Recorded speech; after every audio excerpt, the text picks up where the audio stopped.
Dear students, our next chapter is Suriname में पहला दिन.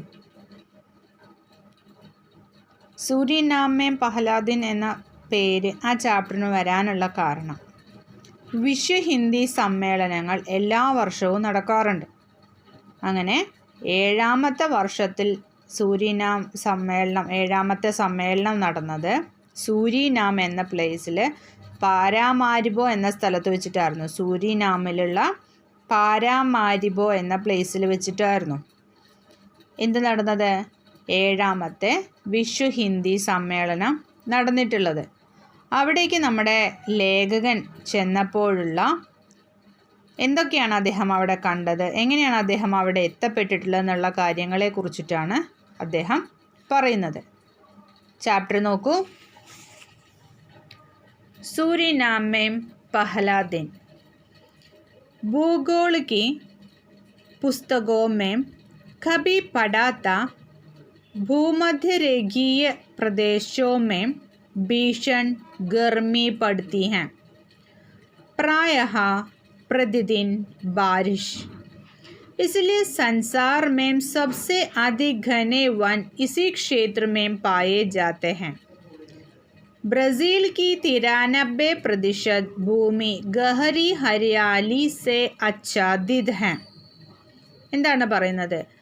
ഭൂഗോളികി പുസ്തകോമേ, അതായത് ജിയോഗ്രഫിക്കൽ ബുക്സിൽ കബി പഠാത്ത, ഒരു പക്ഷെ നിങ്ങൾ വായിച്ചിട്ടുണ്ടാകും.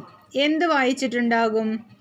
ഭൂമധ്യരേഖീയ പ്രദേശമേ ഭീഷൺ ഗർമി പടുത്തി തീ. അങ്ങനെ ഭൂമധ്യരേഖയിൽ വരുന്ന പ്രദേശങ്ങളിൽ നല്ല ചൂട് അനുഭവപ്പെടാറുണ്ട്. പ്രായഃ പ്രതിദിൻ ബാരിഷ്, അതിനുള്ള ഒരു പരിഹാരം എന്ന് പറയുന്നത് മഴയാണ്, നിത്യവും പെയ്യുന്ന മഴ. इसलिए संसार में सबसे अधिक घने वन इसी क्षेत्र में पाए जाते हैं. അതുകൊണ്ട് തന്നെ ധാരാളം മഴ ലഭിക്കുന്നതിന് വേണ്ടി തന്നെ സൻസാർമേ, ലോകത്തിലെ ധാരാളം മരങ്ങൾ, അതായത് ഘനെ വൻ, ധാരാളം മരങ്ങൾ വെച്ച് പിടിപ്പിക്കേണ്ട, വനങ്ങൾ ഉണ്ടാക്കേണ്ട ആ ഒരു ആവശ്യം ഈ മേഖലയിൽ അത്യാവശ്യമായിട്ട് വന്നു. ब्राज़ील की 93% भूमि गहरी हरियाली से आच्छादित है. ബ്രാസീൽ की 93%, 13% ഭൂമിയും ഗഹരി ഹരിയാലിസെ, നല്ല പച്ച നിറത്താൽ കാണപ്പെടുന്നതാണ്.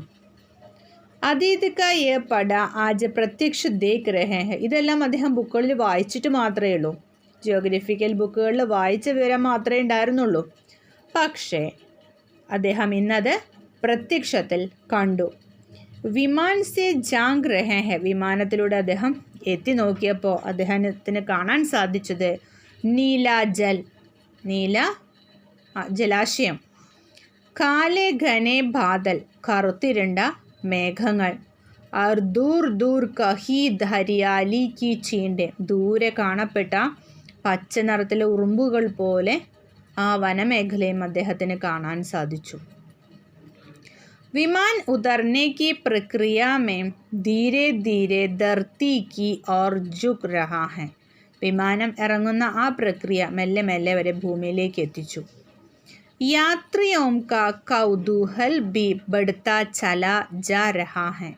ആ താഴെ എത്തും തോറും തന്നെ അതിലുള്ള യാത്രക്കാരുടെ ആ കൗതൂഹൽ എന്ന് പറഞ്ഞാൽ ആകാംക്ഷ, അതും വർദ്ധിച്ചുകൊണ്ടിരുന്നു. लगभग 20,000 किलोमीटर की लंबी यात्रा के पश्चात एक प्रकार के सुकून का आज़ाज़.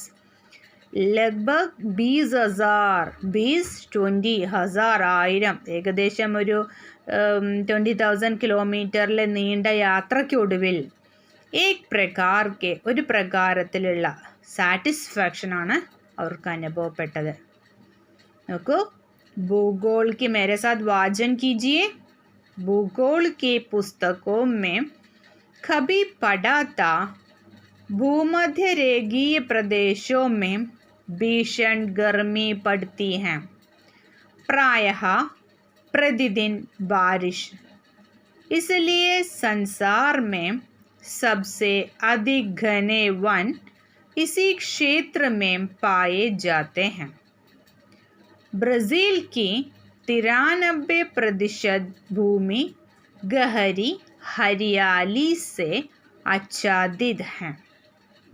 अतीत का यह पढ़ा आज प्रत्यक्ष देख रहे हैं, विमान से झांक रहे हैं। नीला जल, काले घने बादल और दूर कहीं हरियाली के छींटे। विमान उतरने की प्रक्रिया में धीरे धीरे धरती की ओर झुक रहा है। यात्रियों का कौतूहल भी बढ़ता जा रहा है। लगभग 20,000 किलोमीटर की लंबी यात्रा के पश्चात एक प्रकार के सुकून का एहसास। Okay, next page.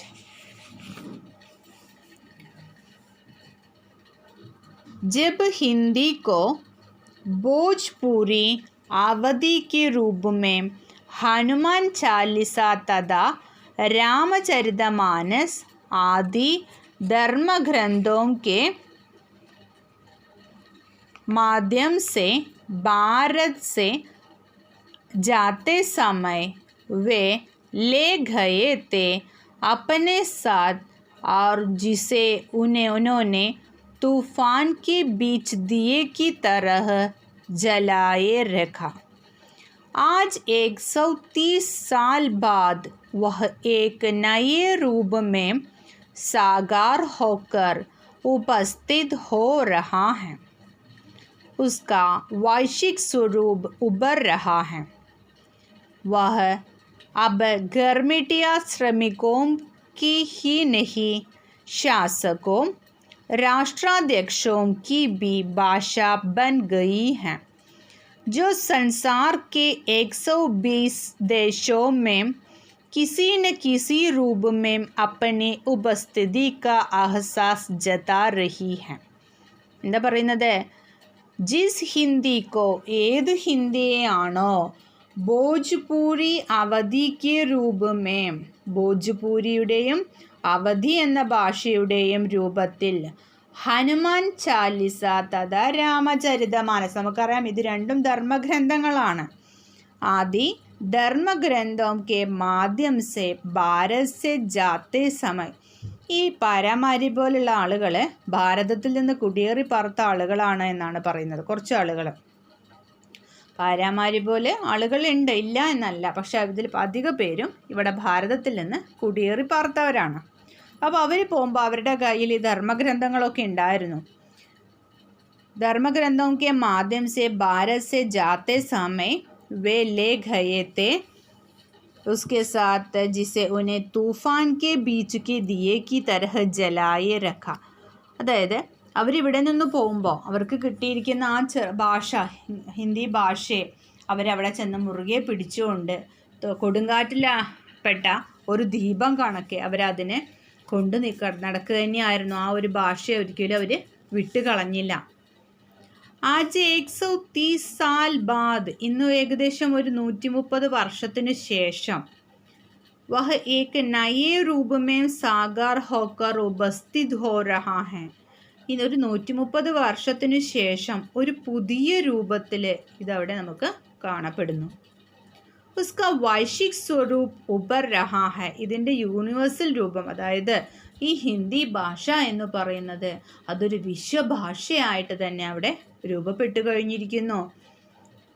വഹ അബ ഗിർമിറ്റിയ ശ്രമിക്കോം Ki he നഹി, അത് വെറും നമ്മളെ എന്താ പറയുക, ലേബേഴ്സിനെ വെച്ചിട്ടൊന്നും ചെയ്തിട്ടില്ല, കോൺട്രാക്ട് ലേബേഴ്സിനെ വെച്ചിട്ടൊന്നും ആ ഭാഷ അല്ലെങ്കിൽ ഹിന്ദി ഭാഷയെ പരിപോഷിപ്പിക്കാനായിട്ട് അല്ലെങ്കിൽ അതിനെ കൂടുതൽ ആളുകളിലേക്ക് എത്തിക്കാനായിട്ട് നമ്മൾ കോൺട്രാക്ട് ലേബേഴ്സിനെ വെച്ചിട്ടൊന്നും അല്ല ചെയ്തിട്ടുള്ളത്. പിന്നെ എങ്ങനെയാണ് ഹിന്ദി ഭാഷയുടെ വികസനം ലഭ്യമായിട്ടുള്ളത്? ശാസകോ രാഷ്ട്രാധ്യക്ഷോं की भी ഭാഷ ബൻ ഗയി ഹെ. ശാസകൻ മീൻസ് ഭരണകർത്താക്കളുടെയും രാഷ്ട്രാധ്യക്ഷന്മാരുടെയൊക്കെ ഭാഷയായിക്കൊണ്ട് ഈ ഹിന്ദി ഭാഷയെ ഉയർത്തിയപ്പോഴാണ് ഇത് ഈ ഒരു ലോകഭാഷയായിട്ട് തന്നെ കാണാൻ നമുക്ക് സാധിക്കുന്നത്. संसार के 120 देशों में किसी न किसी रूप में अपनी उपस्थिति का एहसास जता रही हैं. ഇത്രയും ദേശങ്ങളിലെ ഒന്നല്ലെങ്കിൽ മറ്റൊരു രീതിയിലെങ്കിലും ഈ ഭാഷയുടെ നമുക്ക് കാണാനായിട്ട് അല്ലെങ്കിൽ അതിൻ്റെ വികാസം നമുക്ക് കാണാനായിട്ട് സാധിക്കും. അങ്ങനെ ഹിന്ദി ഭാഷ എന്ന് പറയുന്നത് ഒരു തരത്തിൽ മറ്റുള്ളവരെ സ്വാധീനിച്ചുകൊണ്ട് അല്ലെങ്കിൽ ഓരോ രാജ്യത്തെയും അവർ ഇന്നും കാത്തു സൂക്ഷിച്ചുകൊണ്ട് പോകുന്നത് കൊണ്ട് തന്നെയാണ് ആ ഭാഷയുടെ വികാസം ഇത്രത്തോളം പ്രാപിക്കുകയും അവിടെ പാരാമാര് പോലെ ചെന്നപ്പോൾ അദ്ദേഹത്തിന് അതൊരു അവിടുത്തെ ദേശമായിട്ടല്ല തോന്നിയത്, നമ്മുടെ ഭാരതമായിട്ട് തന്നെ ഹിന്ദി സംസാരിക്കുന്ന ആളുകളുടേക്ക് ഇറങ്ങിച്ചെന്ന പോലെ തന്നെയാണ് ലേഖകന് തോന്നിയത്. അങ്ങനെ തോന്നാനുള്ള കാരണം അവരവിടെ ഏതു ഭാഷയാണ് സംസാരിക്കുന്നത്? ഹിന്ദിയാണ് അതിലെ കൂടുതൽ ആളുകളും സംസാരിക്കുന്നത്. അതൊരു നമ്മുടെ ഹിന്ദി സംസാര ദേശമായിട്ട് തന്നെ പകുതിയിലേറെ ആളുകളും ഇന്നും അവരുടെ രീതി നമ്മുടെ ഹിന്ദി സംസാരിക്കുന്നതും ആ രീതികളും ആചാരങ്ങളും അനുഷ്ഠാനങ്ങളും കൊണ്ട് നടക്കുന്നത് കൊണ്ട് തന്നെയാണ് ഇന്ന് അവിടെ വെച്ചിട്ട് ഈ സൂരിനാമിലെ പാരാമാരുഭോ എന്ന സ്ഥലത്ത് വെച്ചിട്ട് ഹിന്ദിയുടെ വിശ്വസമ്മേളനം നടത്താനായിട്ട് സാധിച്ചത് എന്നൊക്കെയാണ് അദ്ദേഹം പറയുന്നത്. എന്തായാലും ശ്രദ്ധിക്കുക. जिस हिंदी को भोजपुरी अवधि के रूप में हनुमान चालीसा तथा रामचरितमानस आदि धर्म ग्रंथों के माध्यम से भारत से जाते समय वे ले गए थे अपने साथ, और जिसे उन्होंने तूफान के बीच दिए की तरह जलाए रखा. आज 130 साल बाद वह एक नए रूप में साकार होकर उपस्थित हो रहा है. उसका वैश्विक स्वरूप उभर रहा है. अब वह घर मीडिया श्रमिकों की ही नहीं, शासकों, राष्ट्राध्यक्षों की भी भाषा बन गई है, जो संसार के 120 देशों में किसी न किसी रूप में अपनी उपस्थिति का एहसास जता रही हैं. ഓക്കെ, ഇത്രയും മതി. നെക്സ്റ്റ് പാർട്ട് നെക്സ്റ്റ് ക്ലാസ്സിൽ. अच्छा, धन्यवाद.